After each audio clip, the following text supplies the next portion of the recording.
When it comes to specifically the financial journey, I think that it's important to have a Sarathi for that journey as well. And in my own personal case, I've been in this. I've had a 31-year career. 26 of that has been in mutual funds. I've been a CEO for almost 8 years, but I've never managed my own money, and I've had it done through an advisor.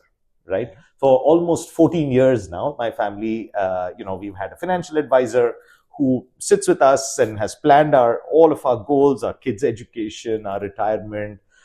The financial advisors plan for us. And the reason that I could retire at 55, I think, is because of the financial plan. And if it wasn't for my advisor, I think I wouldn't have been able to do it. So there is a role for an advisor. A lot of people think they can do it themselves.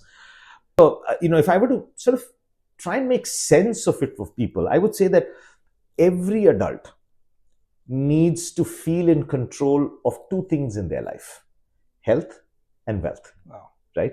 Now, if you try and do this yourself, you could end up, being wrong. So, for instance, when it comes to health, you could take some OTC medicines and things like that, right? When you have a little ailment and you know about it. But supposing something happens to you which is serious and your life is at stake, you will go to an expert, right?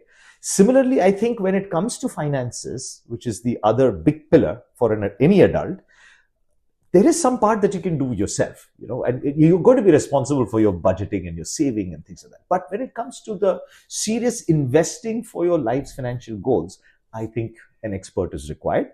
And I'll also explain why I think, as an analogy between both health and wealth, why this is so. When you think about surgeons, for instance, there is a rule that surgeons can't operate on their own family members, right? Because your emotions are so high that it could make an error. It could cause an error.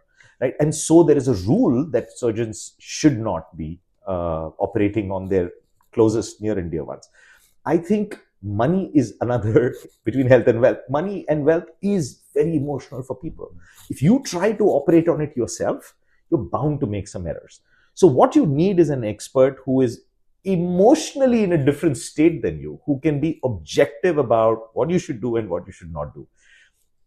That sort of encapsulates what I think is the real value of an advisor. A good, competent, trusted person who is in a different emotional state than you, so that they can guide you in a way that you don't make errors and you stick to the path of where your goals are going to be. Mutual fund investments are subject to market risks. Read all scheme-related documents carefully.